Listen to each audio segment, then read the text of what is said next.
Assalamualaikum. Nah, jadi pada kesempatan hari ini teman-teman, kita akan membahas tentang apa itu BFS yang menggunakan struktur data tree serta source code-nya.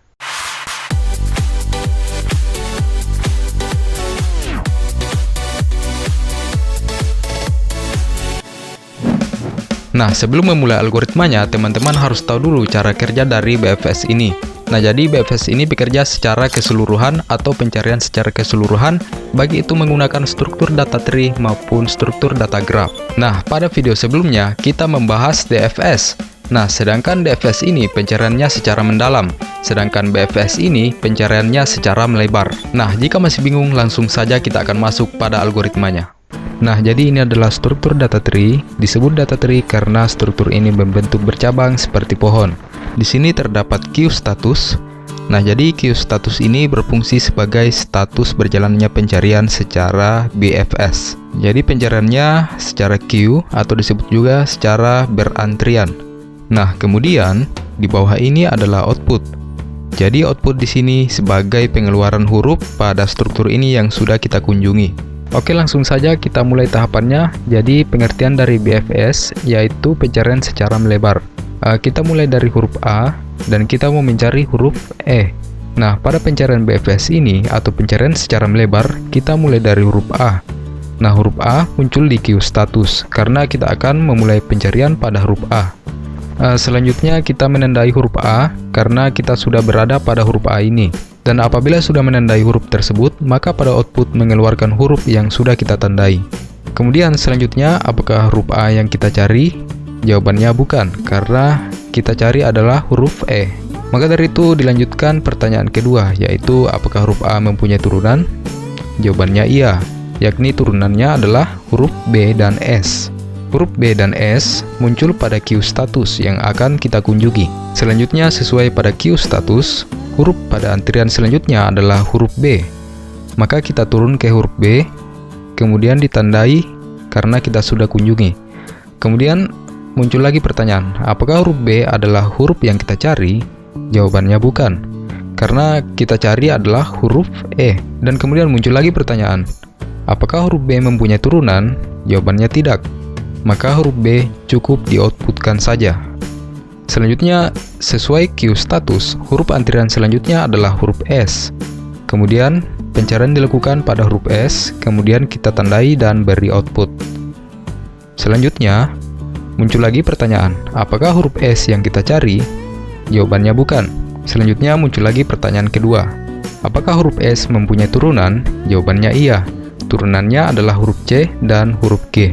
Nah, maka dari itu huruf C dan G akan masuk di queue status atau di antrian. Nah, kemudian sesuai pada antrian di queue status, huruf yang paling atas adalah huruf C. Kemudian pencarian dilakukan pada huruf C. Selanjutnya kita tandai dan beri output. Nah, setelah itu muncul lagi pertanyaan, apakah huruf C yang kita cari? Jawabannya bukan. Selanjutnya muncul lagi pertanyaan kedua, apakah huruf C mempunyai turunan? Jawabannya iya. Turunannya adalah huruf D, E, dan F. Nah, maka dari itu huruf ini akan masuk pada antrian selanjutnya. Kemudian sesuai pada antrian, huruf selanjutnya adalah huruf G. Kemudian pencarian dilakukan pada huruf G. Selanjutnya kita tandai dan dimasukkan ke dalam output. Setelah itu muncul lagi pertanyaan, apakah huruf G yang kita cari? Jawabannya bukan. Selanjutnya muncul lagi pertanyaan yang kedua, apakah huruf G mempunyai turunan? Jawabannya iya, turunannya adalah huruf F. Nah, pada huruf F ini sudah berada pada antrian, maka kita tidak akan mengisi huruf F ini lagi pada antrian. Kemudian kita lanjut pada huruf antrian selanjutnya, yakni adalah huruf D. Kemudian pencarian akan dilakukan pada huruf D. Selanjutnya muncul lagi pertanyaan, apakah huruf D mempunyai turunan? Jawabannya tidak, maka huruf D cukup di-outputkan saja. Kemudian sesuai pada antrian selanjutnya adalah huruf E. Kemudian pencarian dilakukan pada huruf E.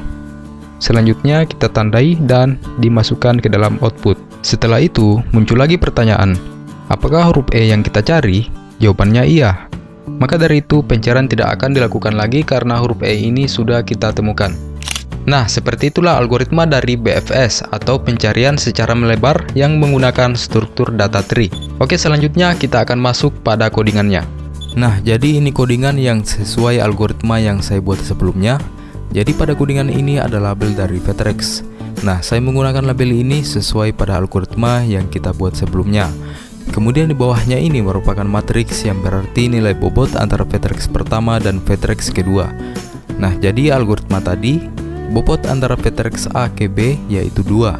Nah, maka pada matriks ini mempunyai baris dan kolom yang dimana kita mengisi bobot antara Vectrex A ke B yaitu 2, dan begitupun di bawahnya antara A ke B.